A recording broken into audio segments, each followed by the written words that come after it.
এইভাবে আঘাত করা হয়েছে। আমারটা আপনারা মিডিয়াতে গুরুত্ব দিয়ে ফলো করে প্রচার করেছেন। আমি দেশ থেকে সিঙ্গাপুরে গিয়েছি, কিন্তু আমাদের ছাত্র যুব অনেক নেতারা গুরুতর আহত হয়েছে।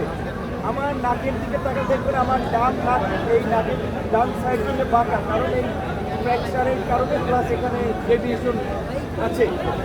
এই মেজর অপারেশনটা এবং সামগ্রিক উন্নয়নের জন্য আমরা সিঙ্গাপুরে গিয়েছিলাম।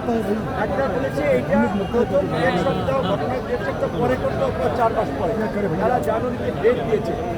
এইভাবে টার্গেট করে আঘাত করা হয়েছে। প্রকৃত থেকে আমাকে বলতে হবে, শেখ হাসিনার আমরা ফেসিবাদের সময় বলি, এই ফেসিবাদের সময়ও শেখ হাসিনার গদিকে চ্যালেঞ্জ করে আন্দোলন করেছিলাম আমরা। আমাদের উপরে আইন শৃঙ্খলা বাহিনীর এই রকমের বর্বরচিত আন্দোলন হয় না। তাহলে এইটা একটা টার্গেট অপারেশন ছিল।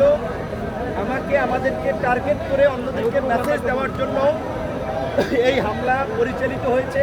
তাই আমি অন্যান্য রাজনৈতিক দল, গণঅভ্যুত্থানের আন্দোলনকারী নেতৃবৃন্দকে বলবো, আপনারা যদি পরবর্তী সিরিয়ালে পড়তে না চান, এই ঘটনায় যেই জড়িত থাকুক, যত বড় ক্ষমতাধর ব্যক্তি জড়িত থাকুক, তাকে বিচারের মুখোমুখি করতে হবে, চাকরিচ্যুত করতে হবে। কিন্তু দুঃখজনক আমরা দেখতে পাচ্ছি ওই গতানুগতিক তদন্ত কমিটি গঠিত হয়েছে, মিটিং চলছে, প্রতিবেদন আলোর মুখ দেখে না।